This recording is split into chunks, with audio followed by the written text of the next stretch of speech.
আসসালামু আলাইকুম দর্শক, প্রতিটি মানুষ তার জীবনের দৌড়ে ছুটে চলা জীবনের নানা জায়গায় দৌড়তে হয়।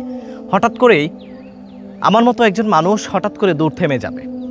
সেই সময় আমাকেও শুইয়ে দেওয়া হবে একটি কবরে, আর সেই কবর খননকারী একজন কবর কারিগর, নিঃশব্দ কারিগর, যিনি একজন মানুষ মৃত্যুর পর, বিশেষ করে ইসলাম ধর্মে মানুষ মৃত্যু হবার পর সেই কবরটাকে সুন্দর করে যারা কবর তৈরি করেন, যাদেরকে আমরা বলি কবর তৈরির সেই নিঃশব্দ কারিগর।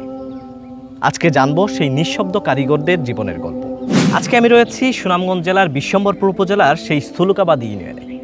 সেই সুলুকাবাদী ইউনিয়নের বর্তমানে বাদেরটেক যে কবরস্থান রয়েছে, সেই সামাজিক কবরস্থানে আমার সাথে আজকে যারা রয়েছেন, মাইকের এলান শুনে ছুটে বেড়ান সেই মৃত ব্যক্তির কবর খননের কাছে।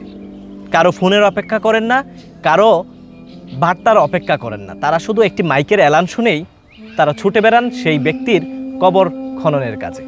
আজকে আমরা শুনবো প্রত্যেকের সেই জীবনের গল্প। আজকে যিনি আমার সাথে যুক্ত আছেন, তিনি সুলুকাবাদী ইউনিয়নের বাদেটেক গ্রামের মোহাম্মদ আক্কল আলী। দীর্ঘ 42 বছর যাবৎ এই কবর খনন কাজে যুক্ত আছেন। আজকে আমরা জানবো তার জীবনের গল্প, তিনি কেনই বা এই কবর খনন কাজে যুক্ত হয়েছেন এবং কিসের আশায় তিনি এই কবর খনন করে থাকেন। আসসালামু আলাইকুম। ওয়ালাইকুম আসসালাম। আপনি দীর্ঘ 42 বছর যাবৎ এই কবর খনন কাজে যুক্ত আছেন। আসলে কেনই বা এত সমাজে অনেক মানুষ আছে, তারা তো কখনো এই ধরনের মন মানসিকতা নিয়ে কবর খনন কাজে আসে না। আপনি কেনই বা আসছেন, একটু আমরা জানতে চাই আপনার জীবনের গল্প। আসসালামু আলাইকুম। কারণ সবার জন্য সব কাজ মিলে না। কারণ আমি জানি যে এই কবরে যারা কবর খুঁজবে, বা এমনও হইতে পারে এই কবরে ওসিলা করে আমাকে আল্লাহ মাফ করতে পারে। যে এমনও তো হইতে পারে একজন আল্লাহর উলি, যেই কবরে আল্লাহর উলিকে আমরা শোয়াইতেছি, যে আল্লাহর উলির হাতে আমরাও গুনাহ মাফ করতে পারি আল্লাহ। সেই জন্য কবর খননে বা দোয়ানির কাজে এগুলা মাইকিং অনেকেই করে, অনেকে ফোন করলে ওই হয়তো বাতেরটেক, শালবন, নামপুর, আমপাড়া, উড়ারখান্দা, বালাকান্দা, সৈয়দপুর, কৃষ্ণনগর, যে কোনো জায়গাতে ফোন দিবে, এখানে আমরা চলে যাব, গিয়া কবর খনন করব। আচ্ছা, আপনি তো দীর্ঘ 42 বছরে এই কাজে যুক্ত আছেন। এই কাজের অভিজ্ঞতা হিসেবে নানা ধরনের, আমরা অনেকে যেমন কিশোরগঞ্জের মনোমিয়া, তারও একটি জীবনের গল্প শুনেছি, তেমনি আপনারা তো কবর খনন কাজে গিয়ে কোনো ধরনের বাধার সম্মুখীন হয়েছেন কিনা, বা কিছু দেখেছেন কিনা যেগুলো আসলে সাধারণ মানুষ দেখে না? হ্যাঁ, অনেকগুলা দেখেছি। কারণ যেগুলো দেখছি এগুলো সাধারণ জিনিস নয়। কারণ তারারে কোনো ক্ষতি করা যাবে না। কারণ ক্ষতি করলে তারা আপনাকে আঘাত করবে বা ক্ষতি করবে, বা কবরস্থান থেকে কেউ আনা কোয়া কোনো জিনিস নিতে পারবে না।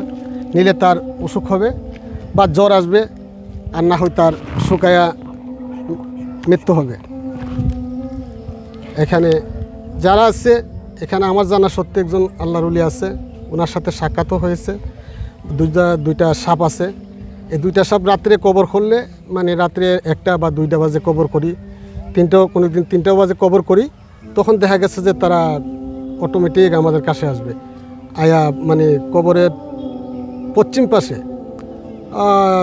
10 বা 12 গজ তাফাত দূরে থাকবে, থেকে তারা দেখবে যে কোনো আঘাত করা যাবে না, বা যদি কেউ বইফা তাহলে তার জরুরিটা নেবে। কবর খননকারী কাজ যারা করেন, তাদের জীবনটা আসলে কেমন, বা পরিবার থেকে কোনো বাধা আসে কিনা?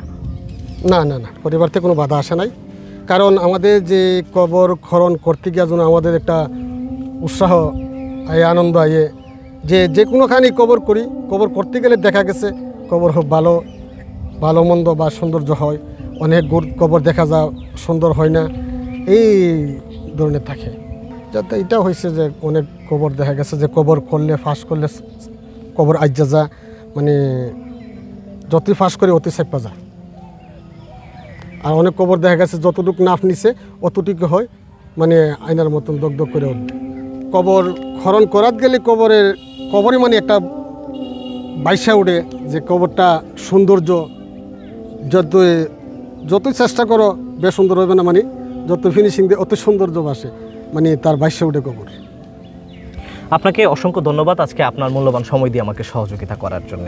এবং বর্তমানে যারা এই দুনিয়াতে বেঁচে আছি, তাদের উদ্দেশ্যে আপনি আসলে কি বলতে চান, বা যারা আসলে এই কবর খনন কাজে অনেকে এই বিষয়টাকে কিভাবে নিবে, বা এই বিষয়ে আপনি কি বলতে চান একটু বলবেন দর্শকদের উদ্দেশ্যে? আমি দর্শককে বলবো এটাই যে কবর কেউ যদি মারা যায়, মানে আমরা সবাই চেষ্টা করতাম যে কোনো টাকার বিনিময়ে বা কোনো খানির বিনিময়ে কবর খনন করা যাবে না। কবর করা যাবে এটাই যে আমরা কবর করতাম যে কোন কবরের ওসিলে আল্লাহ আমাকে মাফ করে। ধন্যবাদ আপনাকে।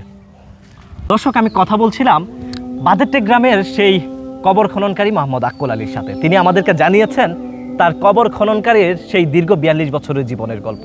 আমরা জানতে চেষ্টা করেছি, আপনাদেরকে জানানোর চেষ্টা করেছি।